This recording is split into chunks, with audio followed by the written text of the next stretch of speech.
So hello guys and welcome back to our YouTube channel Infinity Learning. So in the previous lecture we ended up with the topic properties of residue and we verified the properties too. So if you haven't watched it and the previous videos, you can check them out in the channel, and I'll also provide the link of the previous lectures in the I button as well as in the descriptions. So now today we are going to start with a new topic, which is the method for generating cyclic code. So without further ado delay, let's get started.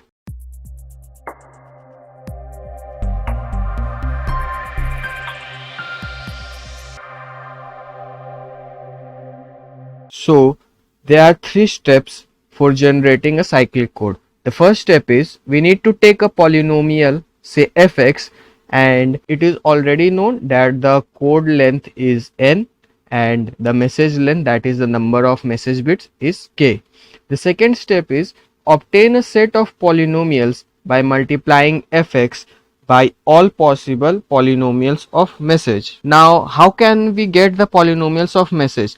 That's a question for everyone. We will discuss it a little later. And the third step is the set of polynomials obtained above corresponds to the set of code words belonging to a cyclic code. That means first we need to take a polynomial fx, which will be given in a question. Then we need to obtain the polynomials of the message bits and we have to multiply it with fx, and the result which we will get will be the code words of the cyclic code. So these are the three basic steps for generating cyclic code, and everyone needs to remember these three steps. Now let's clear the steps with an example. So in this example I have considered fx as 1 plus x square. Now we can write it as 1 plus 0 of x, as there is no term of x, so its coefficient is 0, and then x square. So there are three terms. So the number of message bits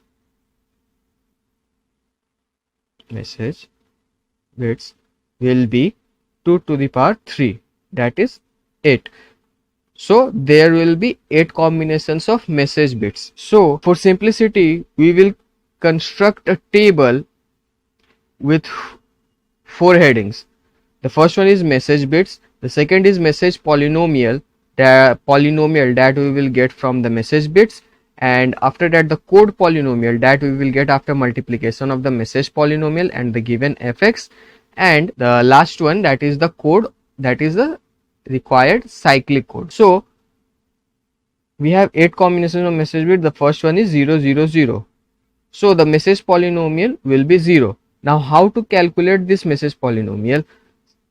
We can simply calculate it by placing the power of 2 from 0, incrementing by 1 from right to left. That is, here we can see that like 0 is multiplied with 2 to the power 0, then again 0 is multiplied with, sorry, not 0, actually the power will be raised for the variable x.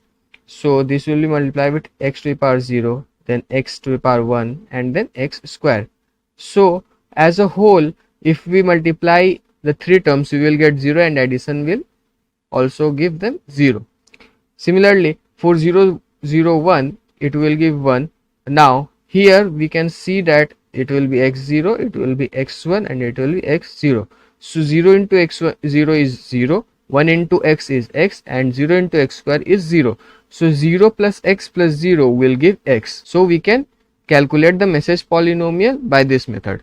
Now we need to simply multiply the message polynomial and the fx. So anything multiplied by 0 will be 0. Now again by multiplying 1, we will get 1 plus x square. After that we will get by multiplying x. So similarly we need to multiply each term with fx.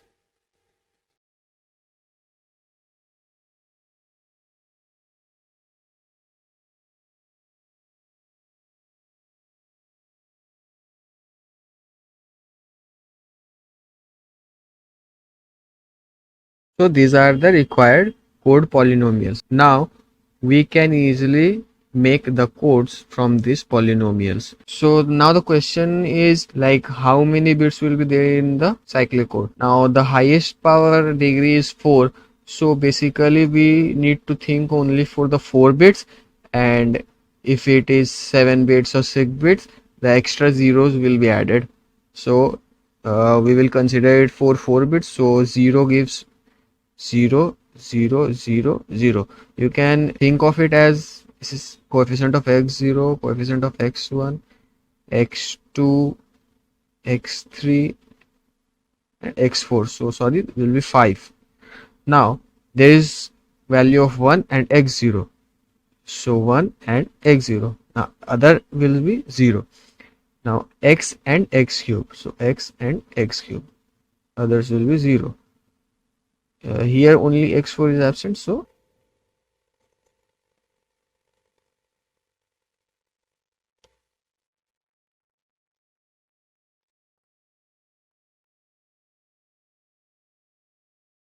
So this is the required code words for the cyclic code. So from this example that we have solved, we can have some sort of idea of what generator polynomial can be and how can we get the generator polynomial if a function is given. Now the next topic that we will discuss is the matrix description of cyclic code. So by name we know it's related to matrices, and we already know two types of matrices, that are the generator matrix and the parity check matrix.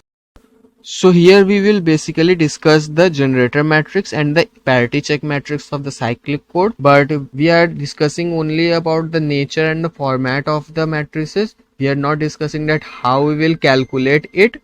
We will discuss that in the next videos. So there is a theorem regarding both the matrices which we need not to prove, we need to just know it. So suppose C is a cyclic code with generator polynomial gx given as g0 plus g1x plus up to grxr, where the degree is r. Then the generator matrix of the cyclic code C will be G is a matrix of k rows and n columns, where the first row will start from g0, g1 up to gr, and the next columns will be filled with 0, and from the second row the value g0 will get shifted by 1 bit and the previous one will be filled with 0, and we will repeat this process until the gr becomes the last element of the matrix. So this will be the basic format of the generator matrix, where the number of columns will be n and the number of rows is k, which we will calculate as n minus r, where n is the number of columns and r is the highest degree of the generator polynomial. Now in the similar way we can also find out the parity check matrix. The parity check polynomial can be given as hx is equal to h0 plus h1x plus dot dot up to hkxk, and the degree is k. So the parity check matrix is same as the generator matrix. The only difference is that the value of the coefficients will be according to the parity check polynomial, that is the hk minus 1 up to h0, and the format is fully same to the generator matrix. So this is the format of the parity check matrix, where the number of rows is k and the number of columns is n. Now there's a relation regarding the parity check polynomial and the generator polynomial which I thought I should tell you. So this equation is the relation between the parity check polynomial and the generator polynomial, which is x to the power n minus 1 is equal to hx into gx, where x is the variable, n is the number of columns, and which is equal to hx. Hx is the parity check polynomial and gx is the generator polynomial.